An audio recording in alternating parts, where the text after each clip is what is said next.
I love making breakfast for dinner, especially on Taco Tuesday, because it doesn't take a whole lot of effort to make one amazing meal everyone loves, like all the recipes inside the Taco Tuesday cookbook. For today's taco recipe, the salsa verde is the star, and my homemade recipe in the book is the best.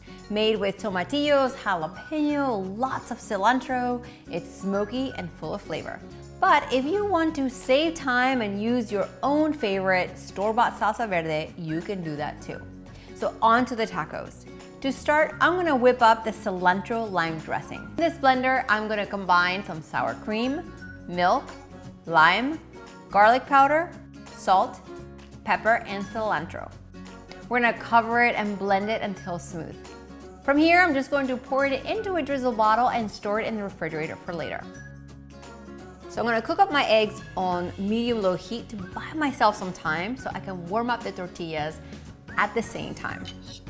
Now, I like to warm them up on an open flame. If you've been around this channel for a while, I love the toasty flavor of the corn tortillas, but you can warm them up in the microwave or the oven, whatever works for you.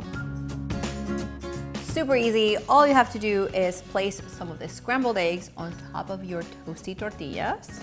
Top it with shredded cheese, some of the salsa verde, and the drizzle of that cilantro lime dressing.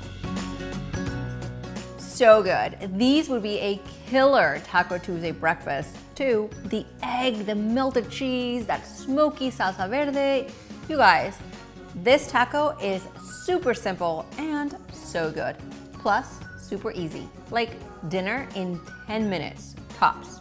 If you enjoyed this video and want more fresh food and tacos, you know what to do. Hit that red subscribe button so you can be in all the fun. See you next time.